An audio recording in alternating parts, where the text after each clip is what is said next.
L'actualité africaine avec Sébastien Duhamel. Bonjour à toutes et à tous, c'est avec vous que nous débutons ce journal, plongé dans une actualité riche et parfois complexe. Aujourd'hui, nous nous concentrons sur plusieurs sujets marquants à travers le continent africain, allant des tensions politiques aux défis économiques, en passant par les enjeux sociaux et culturels. Goma, en RDC, une vie sous contrôle. Commençons par la République démocratique du Congo, RDC, où la situation reste tendue dans la ville de Goma, chef-lieu de la province du Nord Kivu. Depuis plus d'un mois, la ville est sous le contrôle du groupe armé M23, soutenu par le Rwanda. Ce groupe a instauré une administration parallèle, plongeant la population dans une situation économique et sociale critique. Les banques sont fermées, et les habitants manquent cruellement de liquidités. Face à cette pénurie, de nombreux gomatraciens sont contraints de traverser la frontière rwandaise pour accéder à leurs comptes bancaires ou retirer de l'argent via des services comme Western Union. La ville de Gisenyi, au Rwanda, devient ainsi un refuge temporaire pour ceux qui cherchent à subvenir à leurs besoins quotidiens. Sur place, les témoignages sont accablants. C'est la 3e fois que je viens ici pour retirer de l'argent, confie un habitant de Goma. La situation économique est catastrophique, et nous ne voyons aucune amélioration à l'horizon. Les opérations de change sont coûteuses, mais elles restent la seule option pour accéder à des liquidités.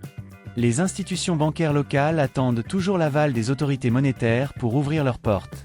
Tensions politiques et militaires en RDC. Dans la province voisine de l'Ituri, des forces ougandaises ont été déployées dans la ville de Maji, à environ 150 km au nord de Bunia. Initialement présentes pour lutter contre les rebelles des ADF, Allied Democratic Force, les troupes ougandaises étendent désormais leur champ d'action dans la région. Ce déploiement soulève des questions sur les implications géopolitiques et sécuritaires pour la RDC.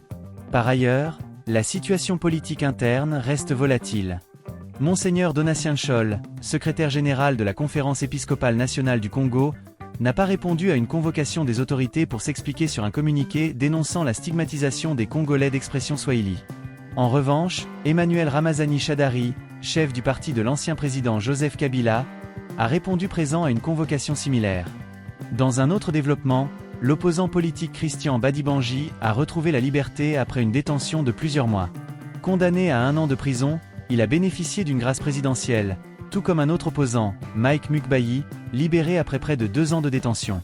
Liberté de la presse en danger au Zimbabwe. Au Zimbabwe, l'incarcération du journaliste Blessing Blondi Gadzikwa suscite l'inquiétude des défenseurs de la liberté de la presse.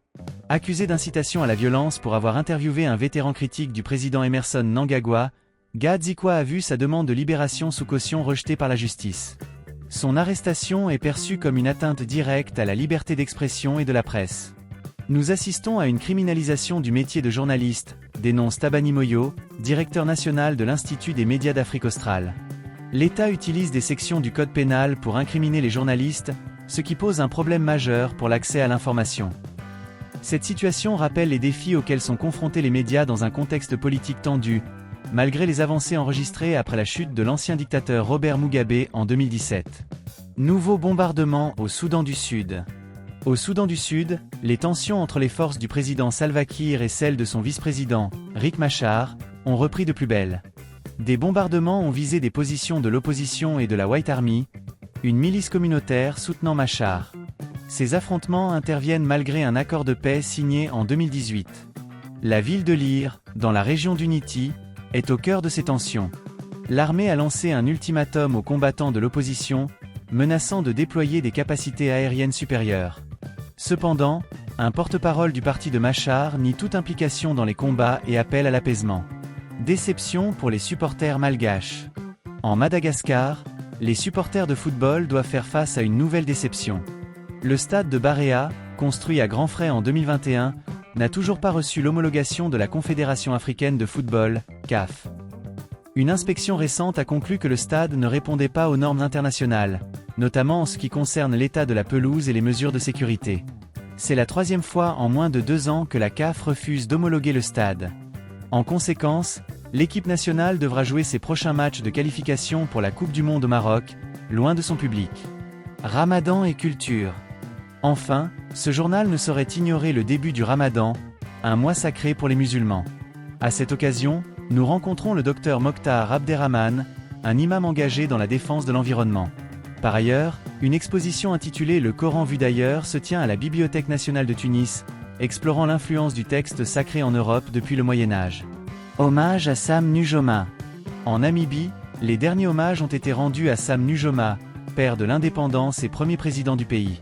Décédé le 9 février à l'âge de 95 ans, il a été enterré dans un mémorial près de la capitale, Windhoek.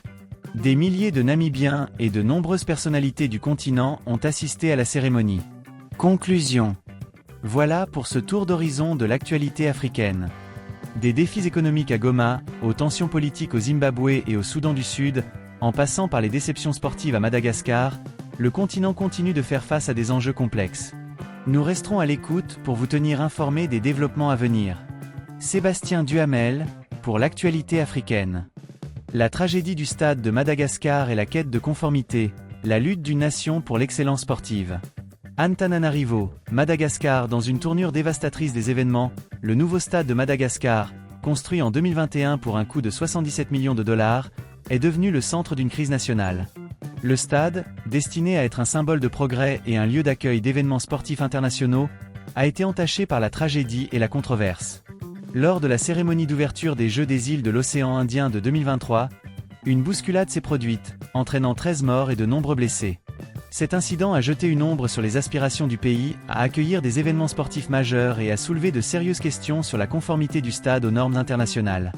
Le stade, qui devait être une installation de pointe, n'a pas réussi à répondre aux exigences strictes fixées par la Confédération africaine de football, CAF. Malgré les efforts de Madagascar pour construire un site de classe mondiale, le stade s'est vu refuser la certification par la CAF à 3 reprises. Cette situation a laissé le pays dans un état de frustration et de déception, car le stade reste sous-utilisé, n'ayant accueilli qu'une poignée de matchs officiels depuis son inauguration. La récente bousculade n'a fait qu'ajouter aux inquiétudes croissantes concernant la sécurité et les infrastructures du stade. Des témoins oculaires ont rapporté des scènes chaotiques alors que la foule se pressait pendant la cérémonie d'ouverture, entraînant des pertes tragiques en vies humaines. L'incident a suscité des appels à une enquête approfondie sur les causes de la bousculade et sur les mesures de sécurité globales en place dans le stade. À la suite de la tragédie, le président malgache s'est engagé à prendre des mesures décisives pour résoudre les problèmes entourant le stade. Une équipe d'experts techniques de la CAF et de la FIFA devrait arriver à Madagascar dans les prochains jours pour aider à restaurer la pelouse du stade et s'assurer qu'elle répond aux normes nécessaires. Une nouvelle inspection est prévue pour la fin du mois, et on espère qu'avec les bonnes interventions, le stade recevra enfin la certification nécessaire. La situation a également suscité un débat plus large sur les défis auxquels sont confrontés les pays en développement pour respecter les normes internationales en matière d'infrastructures sportives.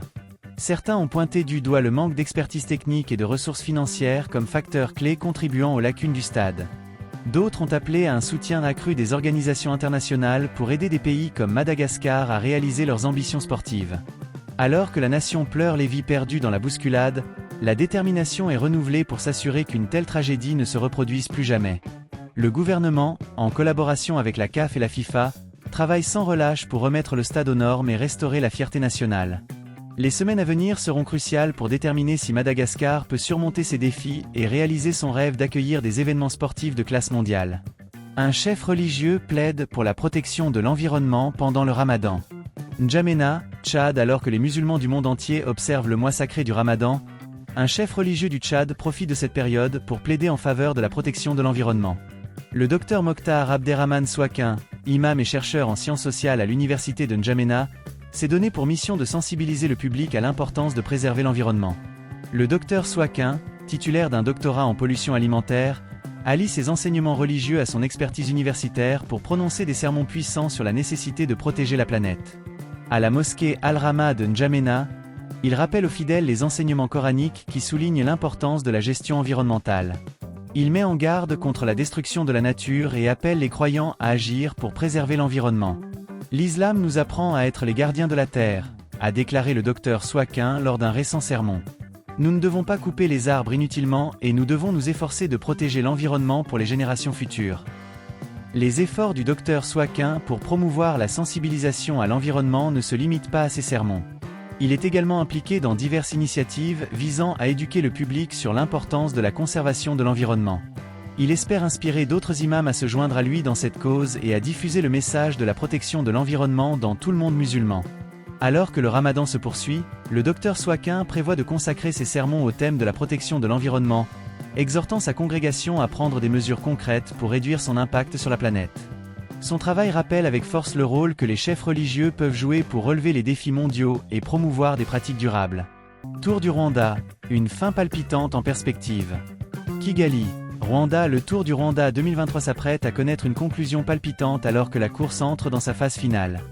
Le classement général étant encore très ouvert, les cyclistes se préparent à une épreuve décisive.